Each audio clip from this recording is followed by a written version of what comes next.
Good morning, and thank you for joining us in the 2021 HILT Conference. Before we get started, let me remind you that closed captioning is available for all participants throughout the day. All plenary and breakout sessions will be recorded, captioned, and posted to our website in the coming weeks. The chat is open for you to connect with other participants, and we encourage you to use it. Make sure your chat is set to everyone. During the morning panel, please use the Q&A function when posing questions. We will allow for anonymous questions to be posted. But if you would like the opportunity to address the panelists live on camera, please submit your question in the Q&A box with your name. A member of our staff will then reach out to you directly and confirm that you want to be heard and seen. And finally, if you would like to post about the event on social media, please use the hashtag HILTConf. Hello and welcome to Tackling Global Challenges from the Harvard Classroom and Beyond. This is the 10th annual HILT Conference, brought to you by Harvard Initiative for Learning and Teaching and the Office of the Vice Provost for Advances in Learning. I'd like to invite the Deputy Vice Provost, Dustin Tinkley, to kick things off for us today. Dustin, the virtual floor is yours. Thank you, and welcome everyone. It is truly exciting to welcome you to the 10th annual HILT Conference. I distinctly remember the energy of the very first HILT Conference, led by founding director Aaron Driver-Lin. The energy in the room, in the breakout sessions on that first conference have translated through a series of successful conferences, giving us today in our 10th. Those of you who are unfamiliar with the HILT conferences, let me tell you a little bit about what we try to achieve in these events. They're meant to provoke meaningful dialogue across Harvard schools and roles about educational innovation, constructive discussions around provocative and thoughtful and contrasting perspectives. It's also meant to help teaching and learning communities think about the ways that they might experiment with new approaches and bring those approaches to their own practice in the classroom, or in supporting the classroom, or in being in the classroom. It's also meant to expand the network of scholars, instructors, senior leaders, academic professionals, to try to help everyone see it from each other's perspective and have great ideas percolate throughout the community and across our many schools here at Harvard. This year's theme, Tackling Global Challenges from the Harvard Classroom and Beyond, began to surface shortly after last year's conference on inclusive teaching, as we all found ourselves collectively teaching our students remotely for the first time in history. Our students were taking Harvard classes from all over the globe, and our faculty started to explore a range of innovative strategies, adapting to the course content to accommodate these diverse needs. For some, this meant Harvard students were able to work on projects in courses related to things that directly impacted their local communities, bringing the Harvard classroom to their homes and communities, both here in the United States and across the world. As a result, faculty, academic professional staff across Harvard began implementing and searching for new approaches to help prepare our students to address the global challenges in thoughtful and creative ways. Today, we bring together a diverse, active, and engaging set of speakers who are going to be talking about these many opportunities as we think about global challenges and opportunities here at Harvard to share their experiences, to share their perspectives around interdisciplinary curricula, and the development of meaningful assignments. Before we dig deeper into our agenda for today, I'm pleased to pass it over to President Bacow. Welcome everyone to the 10th annual HILT Conference. It's hard for me to say that because it seems like yesterday that I spoke and participated at the very first HILT Conference in 2011. Thank you, Dustin. Harvard's university-wide efforts to advance teaching and learning would not be the same without your leadership and the HILT team's excellent work. I want to thank all of you on behalf of all of us for bringing this initiative into a new academic year with so much energy and excitement. I also want to thank Parath Anand, our Vice Provost for Advances in Learning, for his boundless optimism about what we can achieve as a community. Change tends to come slowly to higher education, but it's sped along by leaders who are talented, creative, and ambitious. Parth has a phenomenal ability to see over hurdles, and he speaks passionately and compellingly about where we might land if we have the courage to leap. He's made incredible contributions to Harvard since taking up his post, and his service will strengthen the university for years to come. And of course, I also must thank my friend Rita Hauser and her dear and late husband, Gus, who made this gathering and the 9 that have preceded it possible. I sometimes stop to think about where we might be today without their extraordinary generosity and support 10 years ago. And then I stop myself because I have other things to worry about. Now, worrying seems about as necessary as breathing these days. I needn't list the panoply of things that keep me up at night. Suffice it to say that global challenges abound. Efforts to address them will have to be based in deep considerations of equity and justice, of community and humanity. How do we prepare our students to undertake that work? How can we do a better job as teachers, as scholars, as leaders of putting our own work in as broad a context as possible? I've had many occasions throughout my career to speak about the Jewish concept of tikkun olam, the obligation of each of us to repair this imperfect world. It's beautiful in its simplicity as it is radical in its charge. Every day, I think we can ask ourselves if what we are doing in every dimension of our lives is moving humanity towards a better future. Every day we can choose to do more and recognize that every good thing coming out of Harvard is the result of a choice to do good, a choice to focus attention and effort where it is most needed. We're fortunate to be part of a university that provides many, many opportunities to acknowledge and celebrate progress. For me, one of the greatest things about being president is not only learning about the accomplishments of our community, but also communicating to others the meaning and value of what happens at Harvard and what it means to people all over the world who consider our university an ideal as an institution. Situating our students in that context, putting their choices in that context, is essential to inspiring and empowering them. I appreciate that all that you will do this year to help raise the sights of learners across the university. There's nowhere that I would rather be than here at Harvard with all of you. I want to thank each and every one of you for the time that you're going to spend together on these important issues and questions. And I also want to thank each and every one of you for the good work that you've done to get us to this point, to help us through this pandemic, to help us bring all of our students back to campus, to think creatively about how we can do more to repair this world. Thank you very much. Thank you so much, President Backout. So I'm excited to introduce our morning plenary. Our experiences both before COVID and during the pandemic have highlighted new opportunities for Harvard to advance the learning experiences for students on and beyond campus. To this effect, a university-wide committee, the Harvard Future of Teaching and Learning Task Force, has been exploring these issues this past spring and summer. And so I'm delighted to introduce our panel, which includes Provost Anand, the Vice Provost for Advances in Learning and Professor at the Business School.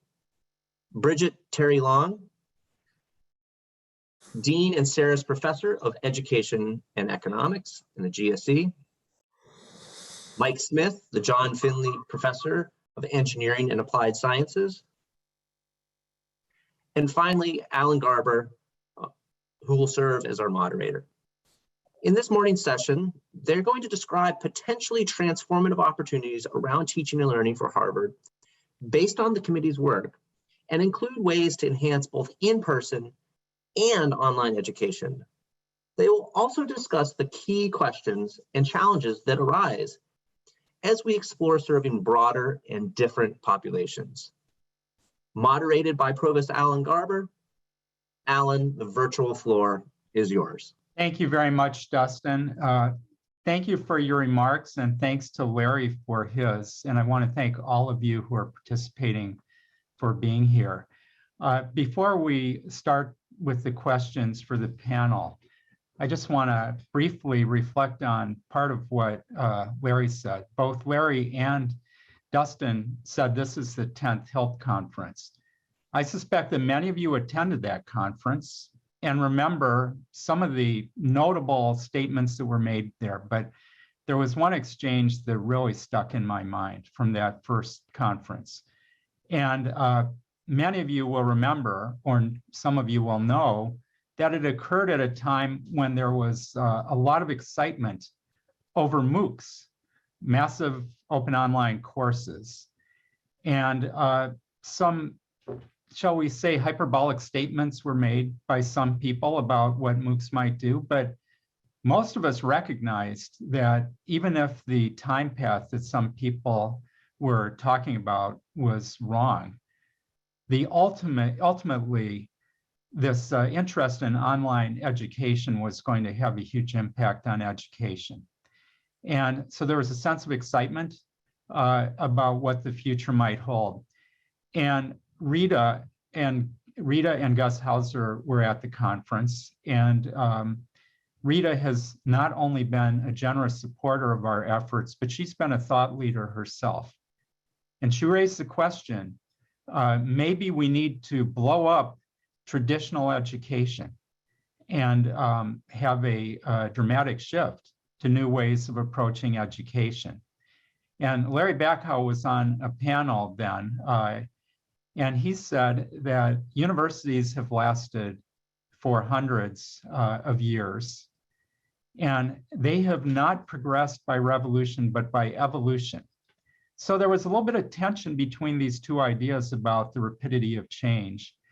And I just have to say, anyone who's been through the pandemic will probably conclude that they were both right. But in our case, if there was a revolution, it came from outside.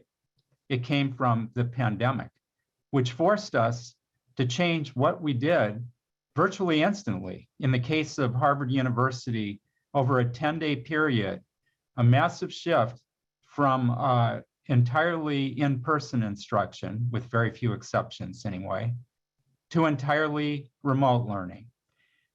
And we learned a lot by doing that. And let me point out, it's not only about education. To make an obvious point, this meeting we had hoped would be in person, but we're doing it over Zoom. And as we think about the lessons that we learned when we've had this massive shift in so many of our activities, the lessons may be a little bit ambiguous. It's not obvious. We've all been parts of numerous conversations about what have we learned from the pandemic. And when I look at the fact that this meeting is online, is not an in-person meeting, we've given up a lot. The ability to speak to each other directly, to have hall room conversations and so on. But we've also gained a lot. The most obvious gain, of course, is that more people can attend these online conferences than is true when they are entirely in person. And we've seen this over and over again. So my point is that there is no doubt there are lessons to be learned, but they are complex lessons, undoubtedly. And furthermore, the information we need to judge what we should implement based on what we learned in the pandemic is itself constantly evolving. And we may have different conclusions in 2 years than we do right now. That is the context for this committee that we are about to discuss, for the work of this committee. Parath had come up with the idea for a committee to look, a task force actually, to look at the future of teaching and learning. And Larry and I supported this from the beginning, and this really got underway. We thought about this, I guess it was February, Parath, if I remember correctly. And it involved a number of truly stellar committee members from across the university. And we have Parath and two of those members with us today. Bridget, who is the Dean of the Graduate School of Education and has been a champion of innovative approaches to learning for quite a long time. And Mike Smith, who is has had many roles relevant to education, but because it hasn't come up, I just want to mention a couple of them. One of which many people in FAS know, but I don't know whether it's more widely known. As Dean of the Faculty of Arts and Sciences, he was a consistent and truly dedicated champion of improved teaching and learning, with, I believe, profound effects for teaching and learning at both the undergraduate and graduate levels at Harvard. And he was one of the founding board directors and a key person in virtually every respect in setting up edX and HarvardX around the same time, actually, as the first HILT conference. So he's had enormous impact on teaching and learning at Harvard as well. They and their colleagues on the task force have thought very, very deeply about what we need to do differently in the future. What are the lessons learned? What are the challenges? What are the solutions? And the report of this task force will be coming out shortly. And I am sure all of us will look forward to reading it very eagerly. So why don't we just go ahead and start with the panel questions. And I will be actually asking the questions in the beginning. But as you heard earlier, we will open it up for audience questions later in this session. So Parath, let me just start with you. You had actually been thinking about the lessons, you've been thinking about approaches to learning and online learning in particular for many years, including from your perch as basically the founding head of HBS Online, and then later being responsible university-wide through your role as VPAL. You've also had an eye on what's gone on throughout the entire university over the past year and a half as we shifted to remote learning. What are the most important, compelling examples that have emerged from our experience at Harvard with remote learning? Morning, Alan. Thanks for being here, by the way, and thanks to Larry and Dustin for their remarks. Also, it's a pleasure to welcome Rita Hauser, who's been such an amazing supporter of VPAL and HILT since the founding and continues to be an extraordinary supporter. Let me just say, Alan, that it's sort of strange to be talking about remote teaching and learning when we're back in person in our classrooms, and it's a real joy to be back with all the relationships and the conversations. But I think, as you said, we can't just ignore what happened during the last 17 months, right? It was an amazing amount of effort from our faculty, staff, and students. And you know, in terms of the future opportunities, I want to sort of have us all get into that, but I'll just highlight a few things that our task force surfaced. And by the way, I'll just say this was one of the most fun task forces to be on, even though it came during a time when everyone was thinking about remote teaching and leading remote teaching in their schools. And we were trying to, through this task force, surface what was happening across the university. And Bridget and Mike, it's just a pleasure to have you just have been a part of that task force. So I'll try and illustrate, Alan, through particular themes, the examples. And maybe I can start by trying to illustrate by example. So I'm going to request every participant who's tuning into this conference, if you can use chat to write down the most important learning from the remote teaching experience that you think we ought to hold on to as a university, that you think we ought to plant deeper roots around, that you think ought to persist. If I can request you to do that, that'll be fantastic. So while we're getting answers, Alan, let me just say this is the first big learning that we had, right? When we went into remote teaching, I would say very few faculty thought that there was going to be anything sort of remotely exciting, apologies for the pun, that would emerge from this period.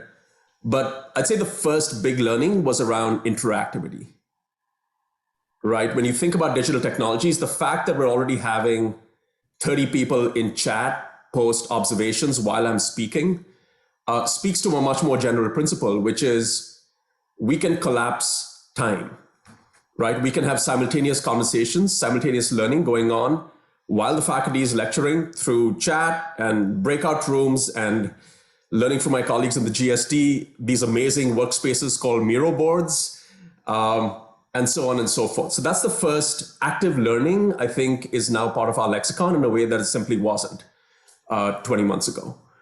So that has to do with interactivity and this notion of simultaneous conversations happening so that students can participate. The second is speaking to the theme of today's conference is around bridging space or geography, right? And the key idea there, of course, is we're all one click away from anyone else in the world. And the amazing examples that emerged around the university and beyond, university courses, Michael Sandel and Dan Schrag offering courses open to every single student at Harvard. We had alumni interactions through events like Socialize Remotely.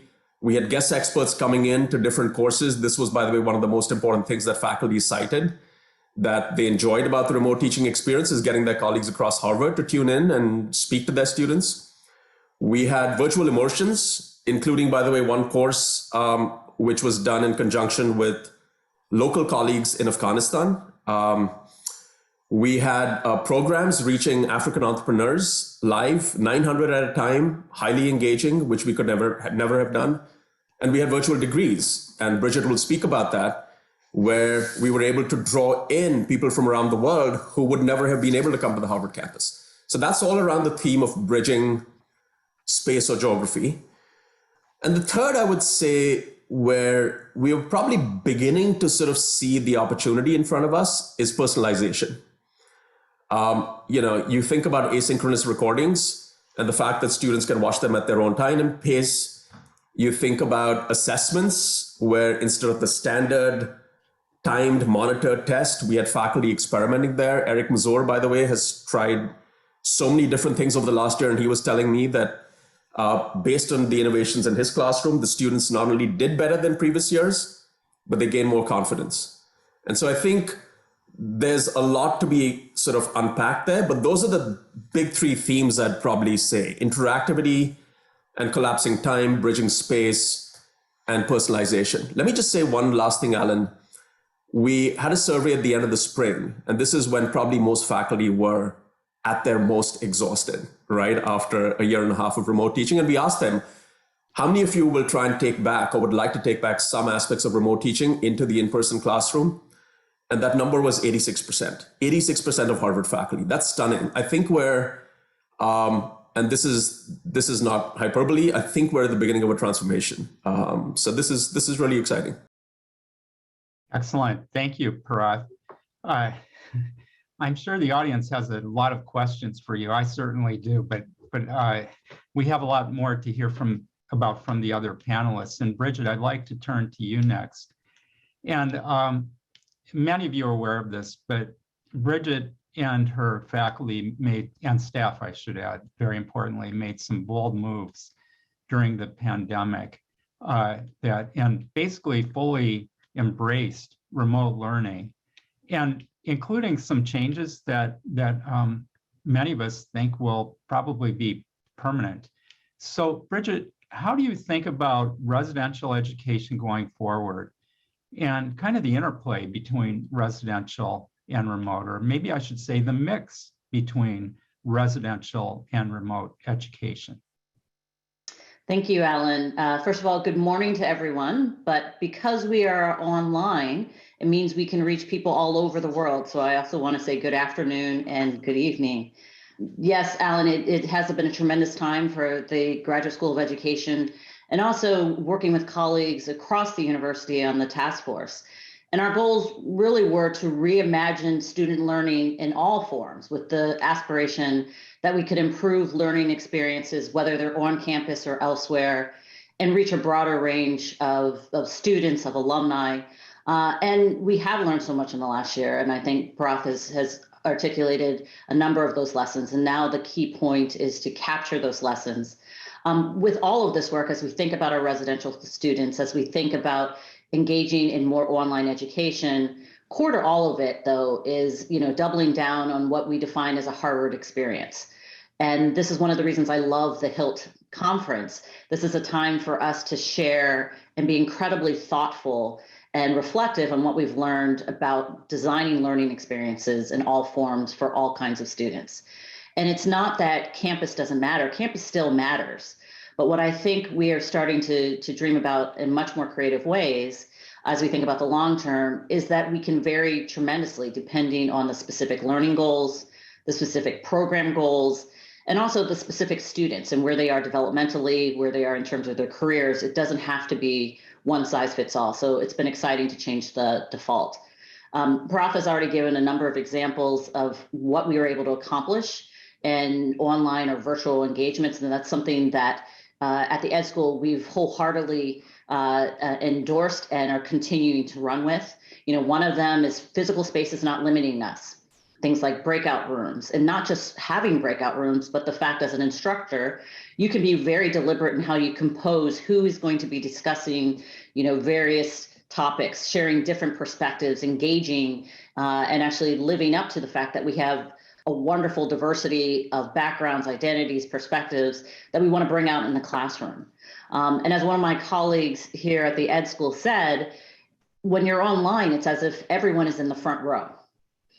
It just changes the dynamic. And so while we might have assumed before you can't have deep engagement if you're online, in fact, we found that wasn't the case. So it's really about playing to the strengths of each medium and finding the right balance, again, depending on the specific learning goals. But let me give you an example how at the Ed School, how we've been combining both the face-to-face and the online. So many of you may know that we have been redesigning our master's program. And one of the core pillars of that is creating a core set of foundations courses. So a core curriculum that we believe all education professionals need. And so I'm incredibly excited that over the summer in August, we started rolling out this curriculum actually even earlier with our course, How People Learn. We started in June and July, giving students the opportunity to take these courses. They continued with courses on how to evaluate evidence, principles and leading change, and core to all of our work, equity and opportunity. And by being online, what it meant is we could welcome students from all over the world much sooner. And so they not only learned important content, we were introducing them to what it means to be a graduate student, to start to get to know faculty, to start to get to know each other, and the feedback that we've been receiving, both formal and informal, and how that helped them transition to when many of them actually arrived on campus and started going to courses face-to-face in September has just been incredible. So by, taking hold of these new opportunities, these new tools, we were really able to bend both time and space by reaching out to our students much sooner and changing the way that they enter our institution. Now, of course, there are some challenges. You have to be incredibly thoughtful and what are you putting on online versus what are you putting face-to-face. I've been incredibly lucky. My faculty at the Ed School, I'm amazed by them. I'm absolutely amazed by them. Their willingness, their excitement. As you know, when we had to pivot to be online, we changed the framing from this is something we have to do to something that we are excited and running towards as an opportunity to innovate, to build on the preparation that we had already been doing for the past decade, to double down on that. I'm incredibly thankful for the Teaching and Learning Lab, and I know many of my colleagues from the Teaching and Learning Lab are here and providing the safe space, the expertise, the skill to really rethink and go back to first principles on what are the learning goals and how do we use an online medium to improve all of our classes. And this year, as we do have a mix of some in-person, some online, thankfully it's the second time many faculty are teaching these courses. They're getting to experiment and expand the frontier, push the frontier even more. So the final thing I will say, as we continue to do this, though, we have to also think about student supports. We have now given them more choice and more flexibility, but it also means we have to help them transition both to how do you succeed when you're in person? How do you succeed when you're online? And how do you think about, with more choice, we also have to give more scaffolding and guidance to them? That's a really important point and a great one to close with, Bridget, because that is a big part of the practical challenge that we all face with the broader array of options that we have today. We've been hearing about how the shift to online has actually made it easier for Harvard, through our teaching, to engage with the rest of the world, different time zones, different spaces, as we just heard about. Mike, I would love to hear from you about what you see as the global implications of what we've learned over the past year. And here I mean not only for how Harvard engages with the world, but in general. What have we learned that is broadly applicable around the world?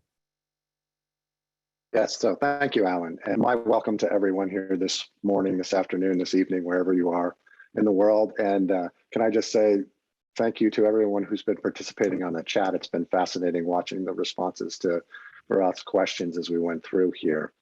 So I was a delighted member of this committee over the 6 months ago or so, whatever it was. My subgroup was focused, as Alan was just pointing out, where do we want to go next? How do we want to continue to think about Harvard in the global learning environment? Let me say we had a fascinating charge in that we got to think about what we're already doing in this space, where it had been successful, less about the kinds of things you just heard Bridget saying, the very real nitty-gritty online, but we could think more broadly. So we spent some time talking about how Harvard X has been successful today and the amazing content that we have shared with the world, the impact that content has had. But as you heard Bridget saying too, we also realized that amazing things happen on our campus. How can we use the digital realm to have the same kind of opportunity to provide a Harvard experience to more people around the world who can't get to our campus or not able to get to our campus when a particular activity is taking place?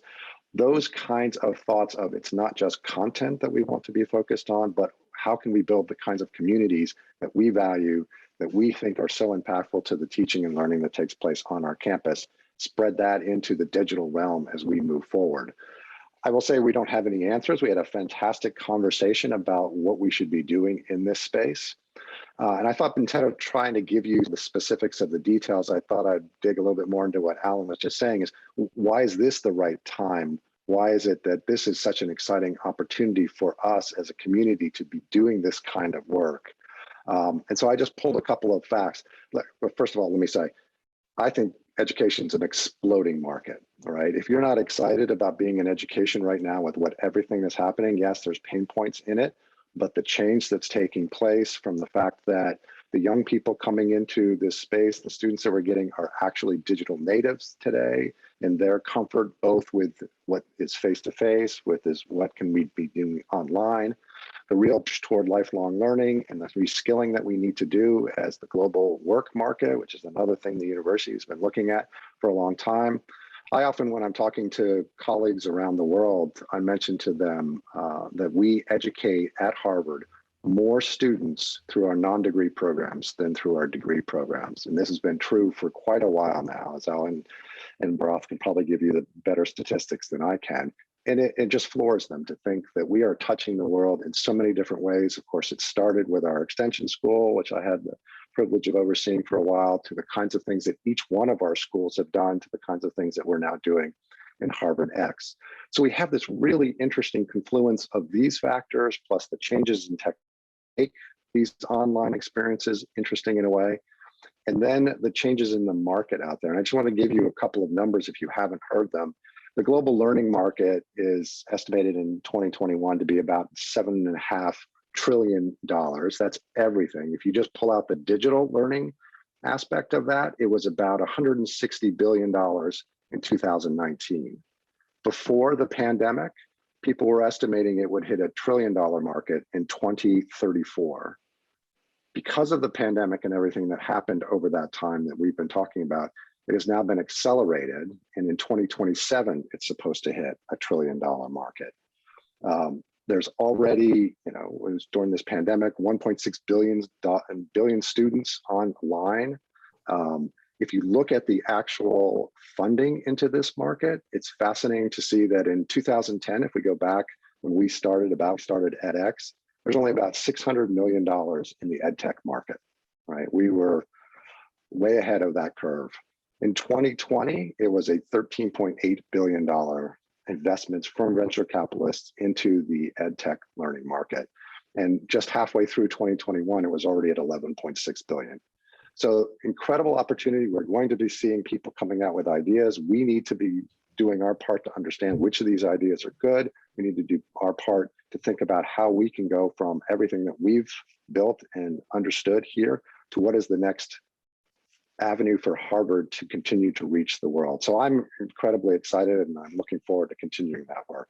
Thank you, Mike. Some of you have heard me say this maybe multiple times before.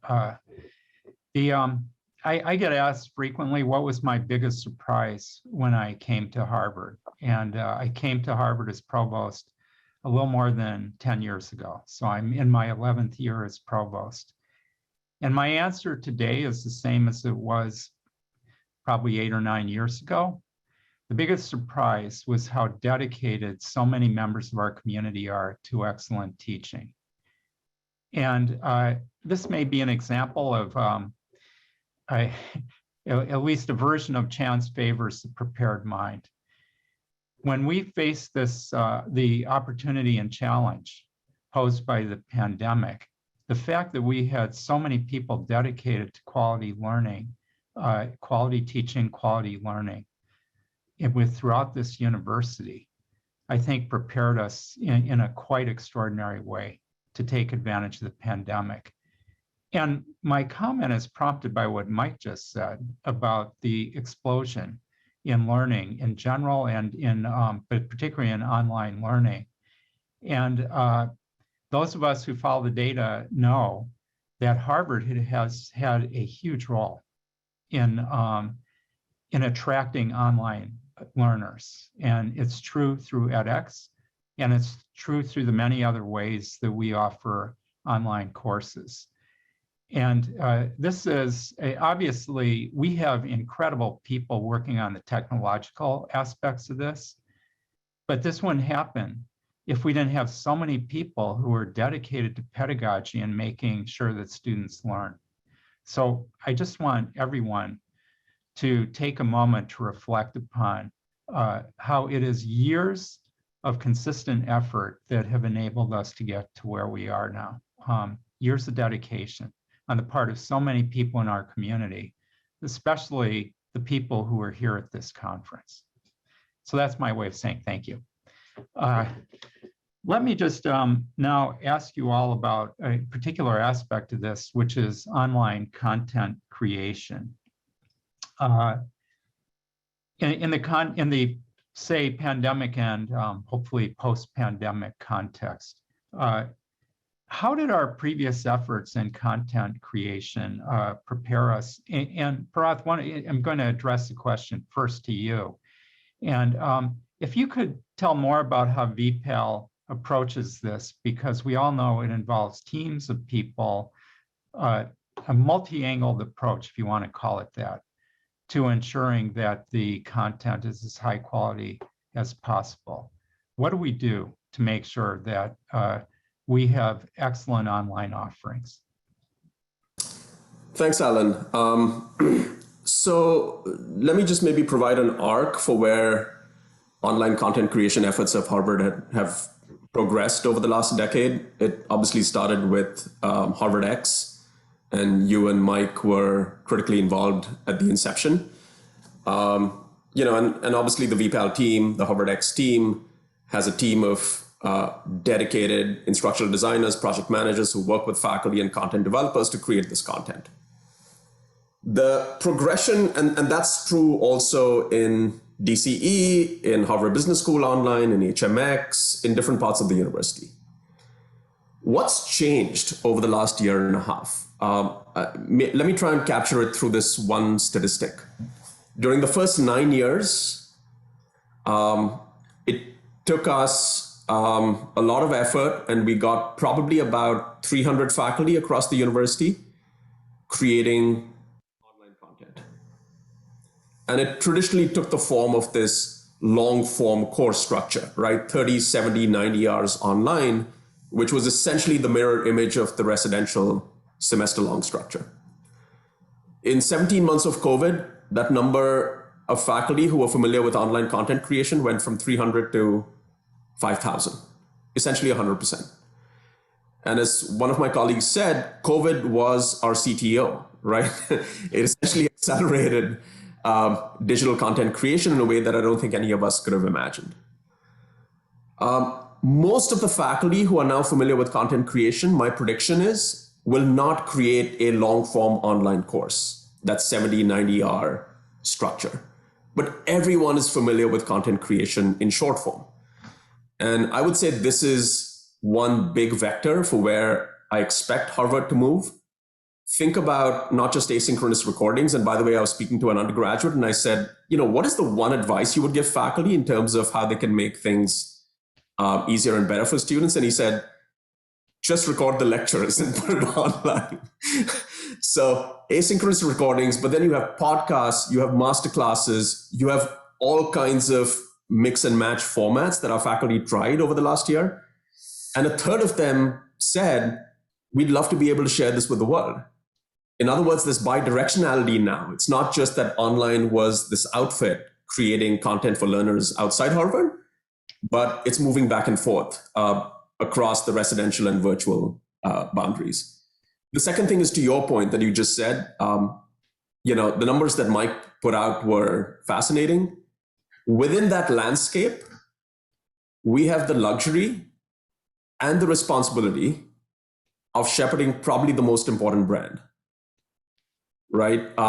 We account for a very small number of courses on edX, but as you well know, close to a significant fraction, maybe a third or more of learners. That's both an amazing asset as well as a responsibility. Sort of what does the Harvard experience mean? And the third thing I'll say is, we're not just thinking about content creation now, but also how to meet the learners where they are, as you and Bridget were saying. I don't think a kid in Kansas wakes up every day and says, oh, let me go to edX or let me go to Coursera. They are engaging with their local teachers in their colleges and schools and community colleges. And so there's a lot of stuff that happens in that, what I'd call last mile, which is the mentoring, the support, the advising, the discovery, the credit, the assessment. So I think there's an opportunity to really partner with those organizations to try and marry online content creation with distribution to meet learners where they are. So short form content, last mile partnerships is probably where I would say the big opportunity lies. And when it comes to those things, let me just say, there's a lot of things we learned over the last 9 years around curation, making content pedagogically engaging, and to one of the questions in chat, how do we create relationships in a virtual world? There's a lot we learned. I would say all those three factors are going to become much, much more important going forward. And there's already work underway to try and think about how we can do that. And, Mike can speak to some of this virtual campus experience that we were exploring. So that's essentially the trajectory for where we're going. Alan, and by the way, before I turn back to you, let me just say it is amazing that we have 150 observations in chat from everyone who's participating in this conference about their ideas on these subjects. I mean, isn't that incredible? Yeah, and the incredible thing is maybe implied by your statement that maybe the technology is enabling us to gather their ideas more readily than had we met in person. There's both pros and cons. Parath, you referred a few times to meeting students where they are, which is one of the principles that the task force has enunciated. And by the way, I don't know if you want to say more about this. There was a chat question about when exactly will it be out. And all I know is it's going to be soon. So I don't know if we can get any more precise than that. It may not be quite finalized yet, but I understand the work is pretty much done. A few weeks. So anyway, this is one of the principles in the task force report, meet students where they learn. Mike, would you care to explain to all of us what the task force means by meeting students where they are, and Where they what the are, implications exactly. are for how we teach? Yeah, no, I'm happy to take a first pass at this. I think we all have something. It was a big piece of conversation for all of our different groups. To me, it really means two things. I think it's the trend that we were just talking about here, which says sometimes physically we cannot get students together all the time in the kinds of traditional classrooms that we have thought about. How can we make our educational materials available to them for whatever life circumstance that they have and when they can get access to it and how they can use it? I also think it's important for us to be thinking about it from the perspective of meeting students where they are intellectually, right? As we expand our boundaries here and we're attracting students, and we've seen this for many years through our financial aid programs, we're getting students with a huge variety of backgrounds, life experiences. They come knowing some things and not knowing others. And I think there's a real opportunity for us as we use certainly some of the things the Broth group was talking about in terms of how can we have short form content to aid in getting our students to the point where they can appreciate the learning materials that we have put together, filling in gaps, pulling together people who have the same kind of work that needs to be done to move forward with their intellectual journeys and where they want to get forward with their learnings. So thinking about both of those and how both we can not only do the things that we have been doing amazingly on our campuses for years to help out in that space, but how can we use technology to broaden our reach, improve our understanding of which students need what. Gets back to the kind of personalization comment that we had made earlier. Who needs what at what time and will make their learning journey even more successful? How can we pull people together, because there's so much that we benefit from a learning community and those who are experiencing the same kinds of struggles and what they need to do to get through that and how they can get through it together. I think it's a fascinating opportunity for us if we're focused on what seems to be an extremely simple question, but has so many different nuanced answers to it. Thank you, Mike. Bridget, did you want to add to Mike's response? And sure, and maybe even just kind of broaden it and thinking, the goals that we have, the commitment we have to diversity, equity, and inclusion. I think broadening our ability to reach students and how we reach them by using these additional ways of engagement, virtual, online, asynchronous assets, has been a really important part of the story.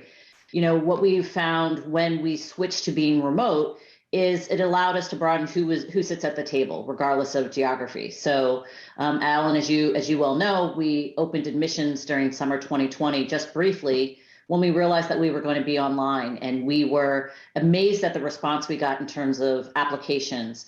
But in particular, what we noticed is we were attracting a number of groups that are currently underrepresented in our student body, both in terms of race and ethnicity, but also in terms of certain parts of the country, coming from more rural areas, not on the coast of the United States. So it really was a way for us to welcome in voices that normally aren't present at Harvard. So you have that in terms of diversity. But in terms of meeting students where they are, in terms of the goals of equity and inclusion, it first of all let us bring in new materials and topics that I think appealed to a broader range of students. And as education professionals, in particular last year, when it was not only COVID, it was also racial injustice. It was also political upheaval, not just in the United States, but everywhere. We had one foot in communities while our students were located all around the world, not being far removed in Cambridge, in the Ivory Tower. And so it brought a certain immediacy to our teaching, to our discussions, to what our students were bringing into the classroom, what they were exchanging. And I think that also really pushed forward and deepened our learning. And in fact, we are thinking about it in a very different way at the Graduate School of Education as part of our impact strategy. We're now not just impacting individuals, we're impacting whole communities by helping to grow the leaders and supporting them as they're trying to contribute to their local areas. But it's really what really underscores this in terms of meeting students where they are the inclusion part of our principles is the multiple approaches, that we now have a greater ability to personalize the learning experiences, to give lots of different ways that students can enter conversations, get content, whether that's, differences in how they approach their learning, their participation style. As we can see here, the chat has been absolutely wonderful. And I know from a number of students who tend to be more introverted, it gives them in many respects a safer way to be thoughtful and to enter and give their comments and perspectives and respond to questions, rather than always having to have your hand up first, in a discussion. It's allowed us to introduce mixed media, different kinds of resources that would just be incredibly difficult or impossible if everything that we did was in person. So, the goal ultimately is to make sure that everyone is supported for success and excellence. But that may mean that individuals are going to need to have different experiences, different supports, different, learning environments to get to excellence. And that's what really, opening up the possibilities with virtual engagement has done for us. Bridget, I'm glad that you linked this issue of meeting students where they are to inclusion, diversity, and equity.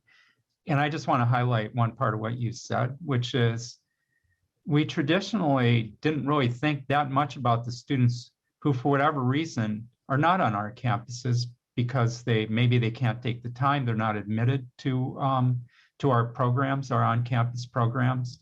So online has always offered an alternative, and it was really striking. I just want to highlight part of what you said. When you opened up the master's program online only, as you have told me and many other people, many of those students could not possibly have come on campus for a residential program.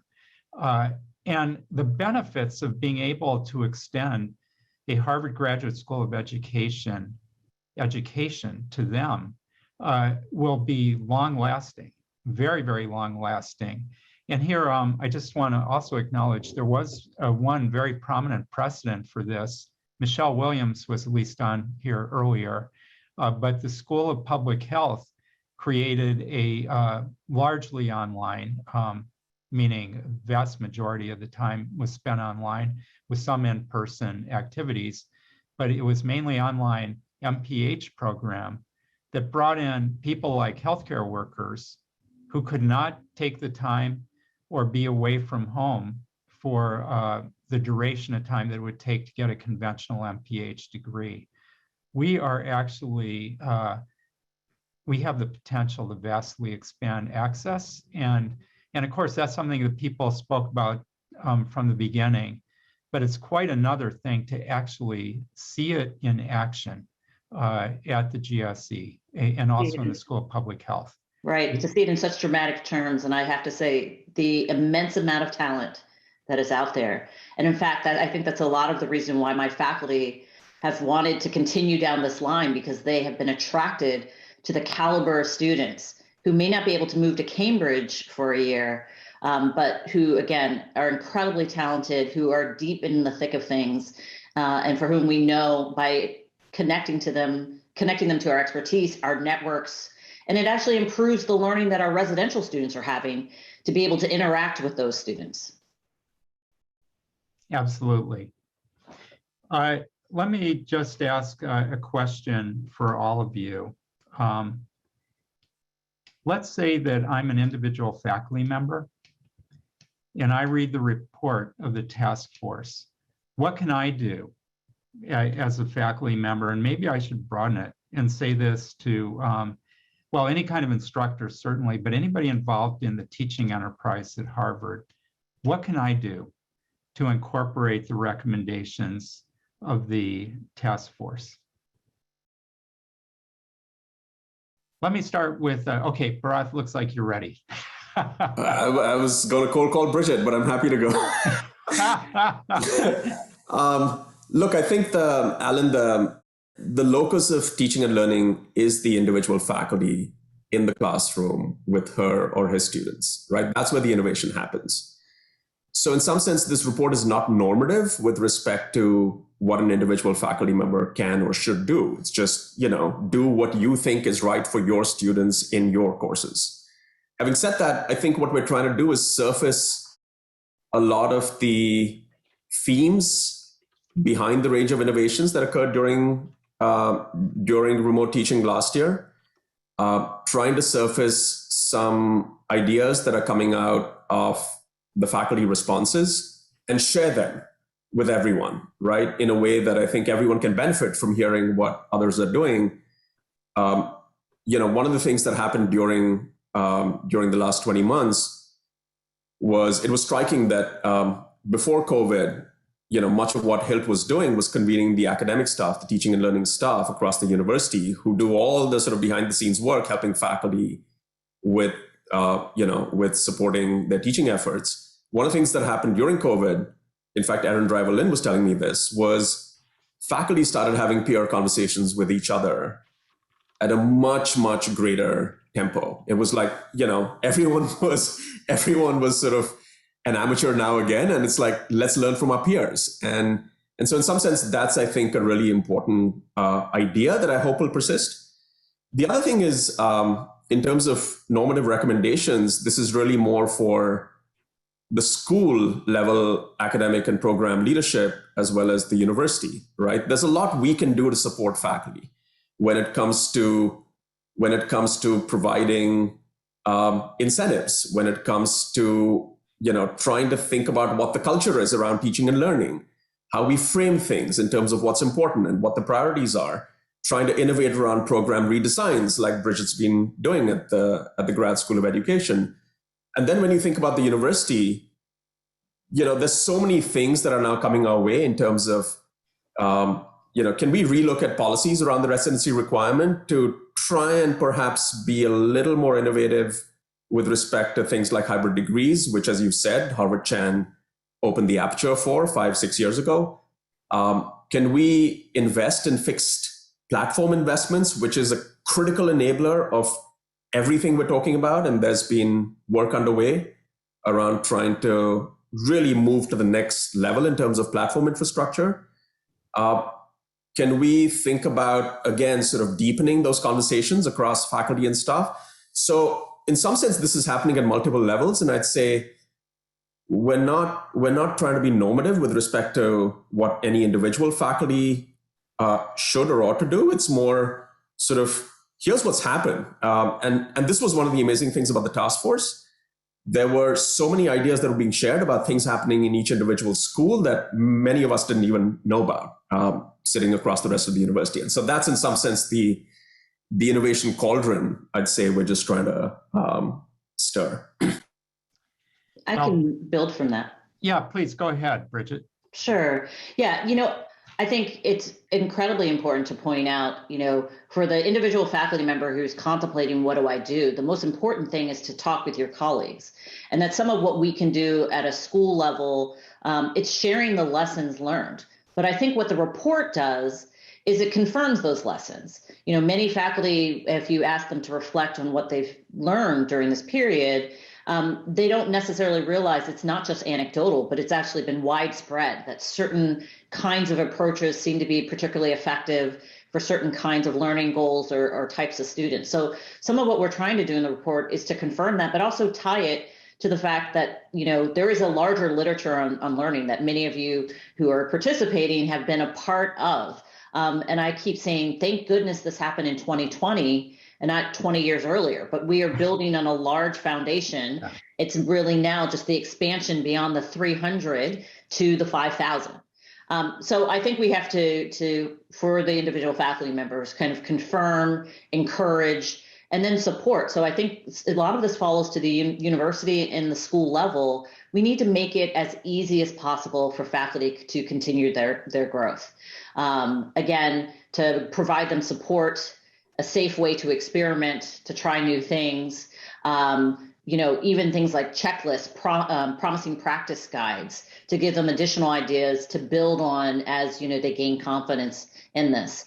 And then I know as a school, the other thing we have thought about is it's hard to do everything simultaneously, but as I showed with the example, as I described with our foundations course, we've looked at key requirements and said, this is maybe where we're really going to invest and make sure that we continue forward with these lessons. These major courses where you have a small group of faculty working together for a common cause, working on a common problem, where you really do have the ability to make this be more than just, we made a quick pivot, but you can actually institutionalize these changes. Bridget, I just want to point out, this is, you're making some really important points, but there was one kind of fortuitous circumstance with the Ed School, and you alluded to this, but I just want to call it out, which is that you were in the midst of the master's implementation of the master's program redesign when the pandemic hit. And this is a process that had already been well underway. But it was remarkable to look at how this opportunity, I think you treated this as an opportunity actually to accelerate and refine your plans for how education would change. And I hope I'm not reading too much into it, but that was my impression from the outside. Yes, and we were certainly undergoing a great deal of change, which I think, in many respects made this almost more difficult. But if you have a strong foundation, as a faculty, we had already been clear that there were certain learning goals, there were certain skills and competencies that we thought were absolutely important for education professionals. And again, the teaching and learning lab, though, was essential. We would not have been able to do this without the expertise, without the resources that were already built, without certain faculty who were already very skilled, who were willing to sit with others. So you could have some faith that if you took the time and you invested, that we were going to come out with something that was going to be high quality. But again, I don't know that it made it easier, but it certainly made us more focused. Absolutely. Mike. Yeah, I think what was just said is exactly right. And having people talk to each other, I don't sit in a leadership position anymore, so I can say the one thing I would add is find something that's been a pain point for you and talk to your colleagues. So for me, it was participation, right? I was never happy with the participation that was taking place in my classroom before the pandemic hit, before we were all thrown online.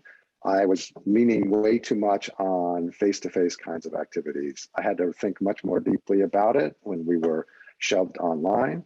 And the outcome of it was not just a technology fix, right? That's the other thing I think that people should keep in mind, right? We thought about the human aspects of this. What policies should we be changing in our class? How do we want to approach this to get better participation? When can technology help us? When is technology getting in the way? And had those conversations with faculty members and instructors who were teaching similar courses to me. And I found a community of individuals who were all struggling in the same way that I was. And we've had some wonderful conversations on that. So just starting with a simple pain point, finding somebody else is taking another class like yours and go have a conversation. It's the best thing. Thank you, Mike. Well, I'd like to open it up to questions, but before questions from the audience, but before I do that, I want to make a cold call myself on Rita Hauser. Rita, I hope that you'll be willing to share your thoughts as well as any questions that you have. Thank you very much. I am very deeply in debt to all of you for the work that you have done. But I want to just say something of great interest. And that was what was said at the beginning by the provost. I'd like to go back to that moment when we first created HILT. It all started, if you must know, with a sit down with Drew Faust. It was during the course of a big campaign. And Gus and I were co-chairs, and she was saying, well, what are you planning to do? The usual professors and buildings and so on. And Gus, who was always way ahead of the curve, said, you know, Drew, I'd like to do something different for you people. You have zip technology. I remember his saying that. And the first thing that he did, believe it or not, was to provide the first big screen that we put into the Kennedy School, because Drew was complaining about once a month, she and the whole team from the management corporation had to trot down for a whole day back and forth for an hour's visit with Goldman Sachs or whatever the investment advisor was. Well, we put in one big screen, and in the course of a week, there must have been 500 demands for it. And that told us that something was going on. And at the first meeting of the HILT, I remember that exchange vividly when I said, being me, I say what I think. I said, you know, you guys have really got to blow this whole thing up. You're way behind. And Larry's comments about how evolution and so on. Well, I have to tell you that, as was pointed out, to me, it's unfortunate that it took a pandemic to shake up Harvard. And it would have been nice if it had happened without a pandemic, but something would have shaken up Harvard because the technology was moving so rapidly that there was no way that a great big university could avoid getting into it. And my only final comment, I have been, as a lawyer, a longtime student of the laws of war, and I've taught them at the academies. All or many of the great inventions, medical and otherwise, that have come to this world of ours came out of bloody wars. The advances that the wars produced, in addition to the horrors of war, are an extraordinary comment on civilization. I hope we don't need another pandemic, surely, to move you forward. And I firmly believe in my deepest thoughts that this is now something from which you cannot turn back. You can only go forward. I don't know what forward means, and I don't think all of you guys really know what forward means, because the technology, again, is advancing so rapidly that you're going to have to run to stay up with it. I've discussed this with Bharat, and I hope that that will always be the case. And that, I know, would have pleased Gus more than anything else. So I'm very happy to be a funder and be part of you. And I'm learning a lot from you. And I hope you learn a lot from this whole big conference, as I know you will. Thanks very much. Rita, I just want to thank you, as always, for your very incisive comments. I think you're, when you talk about Harvard's backwardness in technology, I just want to acknowledge one thing, which is we are way farther than we would have been without your support. Oh, and that has made all the difference in the world in how we were able to respond to the pandemic. So you're quite right. The change is slow in higher ed, but the kind of change that we were actually able to implement is, which I think by and large was extremely successful by virtually all accounts, would not have been possible without the support that you and Gus gave us. So my pleasure. Thank you. My pleasure. We're going to open it up to questions now. Yes, let's open up to questions. And some folks have already been using the Q&A box to pose those questions. We encourage you to keep doing so. I'll say also that if you want to join us on camera to pose your question, please make sure your name is attributed to your submission to Q&A box. And someone on our team will reach out to you individually via the chat function to let you know how to pose questions live on camera when the time comes. And in fact, the first of the questions that we'll have now comes to us live and in person. Rhea Levy has a very interesting question about whether the panelists see the change to teaching remotely as requiring a deeper reflection and rethinking. So not just thinking about the specific tactics, but really rethinking how one teaches and why one teaches. Rhea, over to you. Thank you so much. And thank you to all the panelists and the speakers for inspirational and thoughtful comments. Some of them I still need to process.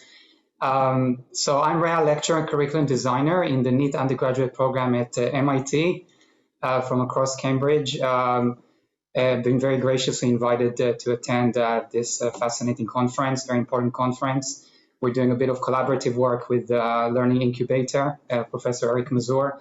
And the reason I asked my question about did the pandemic experience, the remote teaching experience, make any of you rethink the higher level sort of learning objectives and learning outcomes of your classes, is because through sheer serendipity, we ended up going through that process with all of our syllabi a few months before the pandemic, really reflecting and discussing and even critiquing our learning objectives and so on for our program. And our program is project-centric, team-based, and cross-departmental and hands-on. So when we had to move remotely, it was a real challenge.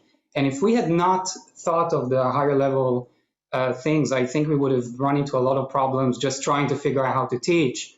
So that's just my question to you about did this experience make you rethink the learning objectives and learning outcomes, not just the means of teaching?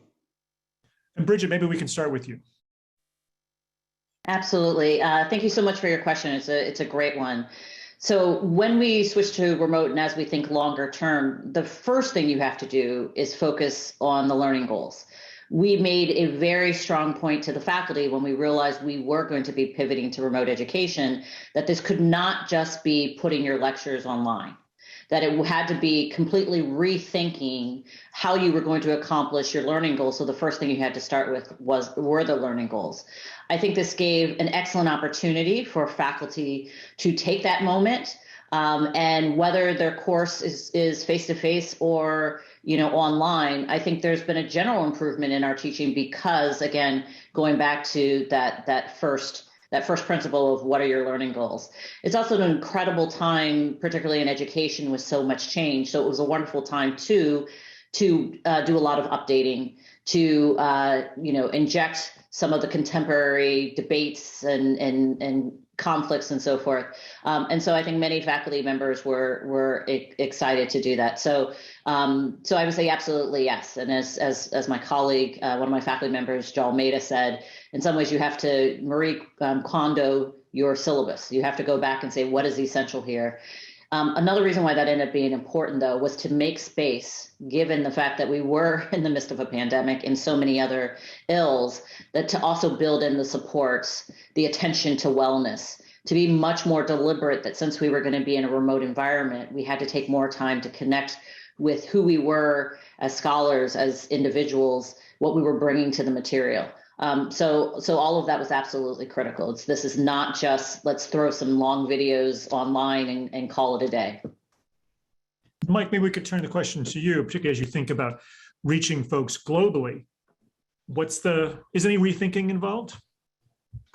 Yeah, so both to follow on first on what Bridget was saying, I actually think it was a benefit for us to have the transition in the middle of semester, right? If we think about what happened with respect to that, even if we hadn't been doing the work that you had been talking about before the semester started, we had a whole bunch of people realize that I can't continue teaching the way I was just teaching because they experienced it in the second half of that semester. So we had an audience that was open to hearing what should we be doing different, so that by the time it got around to fall, I think we were in a much different place had this change happen between semesters, the work of trying to get people to realize this is actually a problem. I need to do some rethinking here. Would have, I think, been a much tougher climb for us. Plus, having it happen in the middle of the semester, we had already built community through the in-classroom things, right? So it was much more focused on bits and pieces that were breaking. And then as we came around to the fall, we had to completely learn what does it mean to build a community now. And that pacing, I think, was important for us. So me looking for a silver lining in the awfulness of what we had happen. And then I do think, as was being asked, we need to be thinking about this globally. This is all about what my portion of the task force was looking at. Because we've experienced this and we understand now better how community impacts individuals and the learning that takes place across the entire class, how do we do this in a distributed global environment beyond the kinds of things that we see in today's systems that people push out, that I could spend a long time talking about my criticisms of what we've done in the past and what we need to do better in the future. But it's a question that we don't have the full answer for. There's many different experiments out there, and I'm excited to see where they go. Very good. Well, thank you both for answering that. And Rhea, thank you for the question. It leads us nicely to a question that I'd like to pose to Bharat, which is there's plenty of received wisdoms we all had coming into 2020. Here's one that we've heard about. The larger the class, the lower the interaction. The greater the distance, the more passive the learning. But within the task force, we're talking a lot about engagement at scale. What does that mean? What is the real impact? Thanks, Jonathan. I think so. There's definitely been an assumption that many of us believe that when it comes to in-person teaching and learning, we optimize on engagement with the individual learner. And when it comes to virtual and online teaching, most of the efforts optimize on scale.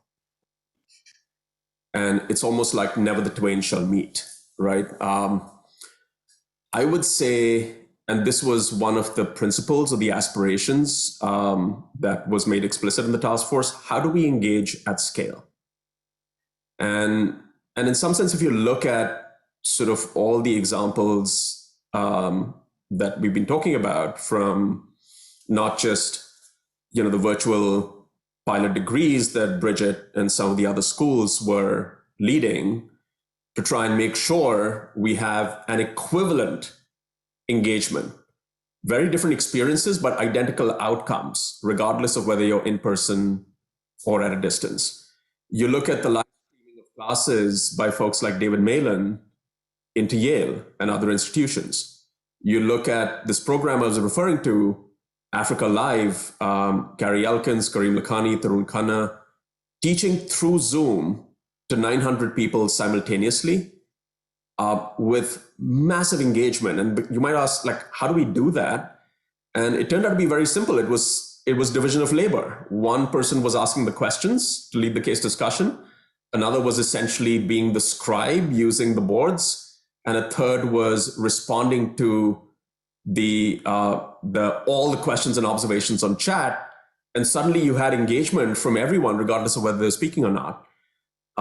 You think about the live online classrooms that we've built at DCE, Harvard Business School, and then you take it a step further and say, this is not just about putting content out in the world, but as I said earlier, can we partner with other institutions of higher education or schools to make some of this content available to them so they can integrate into their curricula and also have that in-person interaction with the students, which we could never do ourselves. So there's so many different configurations for how we might approach this. But the one thing I will say is, with some definitiveness, is that traditional assumption about somehow this convexity of this curve between engagement and scale, apologize for that sort of graphical description, has now fundamentally been broken. There are many ways I think we can engage at scale. And just to close with one question that was posed in one of our faculty meetings last summer, as we were all looking ahead to the fall 2020, the standard assumption seemed to be, smaller classes will allow us to engage more. And one faculty member asked the question, wait, but isn't technology all about scale? And so it's odd that we're actually in the presence of digital technology sort of making our classes smaller and smaller. What if we actually just broke this thinking and had as a design principle, how can we engage at scale? Maybe some great ideas would come out, and they did. So that's the kind of set of experiences, observations, outcomes that makes, I think, all of us extremely optimistic about what lies ahead. Very good. Well, this leads us nicely into a question that Dr. Celeste Royce has, and perhaps we address this to Bridget first, about whether the new world is virtually versus in person. Is there a divide? Sure. Well, thank you for the question. This question is it a two-tier system? So first, I think we need to pause for a moment. I think even just a few years ago, we would have said, well, obviously the online world is somehow lesser than the in-person world. I think that's what we really challenged and saw that doesn't have to be the case at all. Particularly for the kind of education that we are offering, the thoughtfulness, the engagement, the high intensity, interaction with faculty, teaching fellows, peers, we were able to do many, many things in an online environment different than in person, but not lower quality. So I think we have to hold true to that principle. And in the end, that unfortunately means, being online is not going to be cheaper. It's just going to be different. And for us, what we found is, we have different kinds of students looking for different types of things. And so we identified a pool of students for whom being online is actually their preference. That's what they would choose to do. One, because they're not able to move to Cambridge. They may be farther along in their careers. They may have family members who aren't able to all move, but they found real value in being able to balance their studies, what they were learning with us, with continuing their professional careers. And they were actually able to take and combine both to further their learning in really exciting ways. And as long as we continue to support them, again, with that engagement, access to networks. And our hope, as we are thinking longer term for an online degree, is that there will be some time spent on campus, but we're trying to get away and be deliberate that it's not one size fits all. It very much depends on the learning goals, the program goals, and the developmental or career stage of the individual student. So again, I think this is really about playing to the strengths of each medium and matching that with what are we trying to accomplish and what the student needs. But we have to, really resist the idea that this is going to be two tiers that are going to differ in quality. We are absolutely capable of making sure that these are all high quality experiences. We're just increasing the diversity of options. And Celeste, I think there's a second part to your question as well, and maybe you could build on this to address it to Mike. You're asking about networking in the virtual world, interdisciplinary projects. Maybe you can take that over to Mike. Celeste, please go ahead. Yeah, thank you so much. I'm at the medical school. I teach in both the preclinical and the clinical parts of the curriculum. And I guess my question was partially answered. Thank you so much, Bridget. But the other half of it is, I can see both pros and cons to having online and in person, and particularly residential programs. How do we promote interactivity between the virtual participants and the in real life participants? How do we create that synergy for creativity and innovation to promote projects, to have that interaction that happens somewhat organically when we're all in person? And we've talked about how the chat can help with that, and other venues of side conversations. But then how do we carry that forward and promote that for our learners and frankly for ourselves? Yeah, I think that's a fascinating question. It really gets to one piece of the heart of what Bharath was saying, right? This question of we need scale, right? We need scale because the number of learners that can benefit from the kinds of approaches that we're taking is much larger than we're touching today. And through these techniques, through technology, we can start to have those experiences take place. But how do we continue to engage at the level that we think is so important to the learning that takes place? I'm going to turn a lot to this. My hope is that we will figure out the right kinds of technology. Technology's done a great job of, search is a big thing. There's companies that make huge amounts of money out there with search that try to provide us with it. What can we do? We've tried over the years to find ways to connect the right people. We're going to need those kinds of tools to work extremely well to say, you and I are both interested in the same thing. It can be a benefit to both of our learning journeys to have us to come together underneath this umbrella of a larger course and to do this work together. What can we do to make sure that those individuals can find each other? The teaching staff in those courses can understand where those needs are, help support those different communities in it. I've been reading fascinating literature out there about these different kinds of communities that are so necessary in the learning that takes place in these different classes, in ways that I don't think we've thought explicitly about in the past, because we're just taking advantage of the fact that we're all in the same room together and the communities were smaller and some of these things happen. Now that they're larger, we're not all in the same place. Some people, Bridget was just saying, are going to choose, even if they could be local, to be virtual because it's better for whatever's taking place in their life. They're going to be switching back and forth. We have to be much more intentional about those kinds of different communities that are both within our classrooms that help us with our short-term goals, the learning that takes place and the struggles that each of us have as a student as we go through a class, as well as the things that are coming from our instructors that help us set audacious goals that we're going to accomplish throughout that course. So it's those sorts of things. I'm not giving you a very good specific answer, but I think that's where people are digging in today and trying to understand what can we do much better, and we need to foreground it. Jonathan, I'm just going to jump in to add to what Mike is saying. So it's a great question. And in the spirit of our earlier comment, I would say there's actually quite a bit of learning around this across Harvard that, glad to share offline. I'll just mention a couple things. One is the hybrid classroom of the kind you're describing has actually been sort of used at the extension school through what they're calling the Helix classrooms, where you have some students remote, some in person, and that's been happening for a few years. So I know there's quite a bit of learnings with respect to that kind of hybrid. The other thing I'd say is just going back to our own experience at Harvard Business School in creating the HBS online learning platform 7 years ago. This was a major question that we were confronting, which is how do we ensure that the interactivity, the communication, the learning, the relationships are as deep amongst the online participants. And the one big lesson I'd probably say is we had to design for it. Meaning it took us 3 months just to think about this one question, and it affected the entire design of the platform. So if we hadn't designed for it, it would have been almost impossible to be able to engineer that.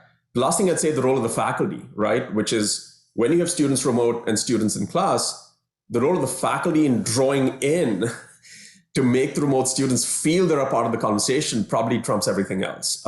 But again, glad to share any of this offline with you, Celeste.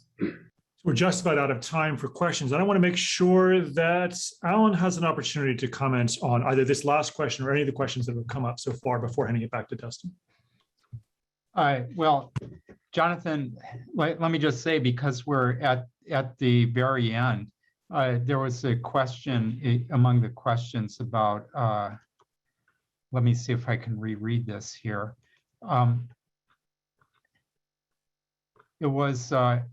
This was from Aaron Driver-Lynn. As we think about future opportunities, what do you think is essential that we preserve about the Harvard experience? And I have my own thoughts about that. And I started here as an undergraduate more decades than I really want to acknowledge. But it's interesting to ask the question, what is the Harvard experience? What do you, and how much of it is about what we learn in the classroom and out of the classroom? And then we have this other space, which is online. And so we have a totally different view of pedagogy. And I'd love to hear how the panelists think about the essential features of the Harvard experience. And for this question, actually, I'd like to just focus on undergrads so that it's not excessively broad. I think maybe Parath, who was a Harvard undergrad, might want to start off with an answer to that. This question, it's an appropriate closing question, Alan. This question was at the heart of much of what we discussed during the task force. And frankly, we were trying to construct a sense of what the Harvard experience is in a way that would transcend just the residential campus. What is it? If we're going to go online and aspire for scale, what are the elements of the Harvard experience that we want to preserve? So I'll throw out my list and would love to hear from Bridget and you as well. It's a cauldron of ideas. It's a network of relationships. It's a commitment to the truth, and it's an instrument of inspiration for anyone who comes and touches Harvard. I want to just point out that was a great answer, Parath. Bridget and Mike went to a small college in New Jersey, and they may have their own views about that. Bridget? I wasn't going to bring that up, but yes, there are a few of us, including several other deans, who went to another small, wonderful place in New Jersey. So just building from Parath's definition, I would add, it's wrestling with ideas. And key to that is people, people, people. It is, engaging with the faculty, engaging with the teaching fellows, engaging with the amazing student body. So it has to be something about the interactivity with wrestling with, important ideas with people. And that can happen in so many ways, whether you're in person or online. Yeah, there's not much left to be said. It's the richness of our environment that we have here on campus that has benefited us for so long, these interactions that Bridget and Parath were talking about. And that openness to, we're all in search of the truth, right? We can have our opinions changed because of our interactions with each other. And I think that's important for us to continue to push forward, since we're losing so much of that in the rest of the world. Thank you, Mike. Let me just give my thanks to the panelists for some really deeply insightful comments. And you should all look out for the report of the task force when it comes out. There's going to be many nuggets of wisdom in that report. So thank you all. Thank you all, both the panelists, Rita, for your amazing thoughts, and also for all the great engagement, both of those of you who asked questions, but also all of you who are just throwing in amazing things into the chat. I must say, I do like this, the chat, but the number of amazing ideas coming up in the chat, but also being spoken about on the panel at the same time was a bit overwhelming. But again, thank you, that's amazing. Lots was shared. So we're going to take a brief break, 30 minutes. We're going to reconvene at 11 o'clock and with two amazing concurrent sessions that you'll be able to participate in.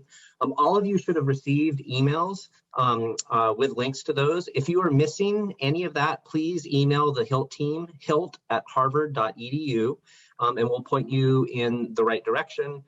Then after that, we're going to take a 45-minute break for lunch and reconvene at 1 p.m. So you'll be, there'll be email hilt@harvard.edu if there are any technical issues that arise. And finally, let me really thank the HILT team, Melissa, Cassie, Jonathan. You guys do such an amazing job in convening all of these things. And I am just so excited, not just for the reflections on this panel, but for everyone's participation in the upcoming sessions. So again, my thanks to all of you, and I look forward to seeing you in the rest of the day.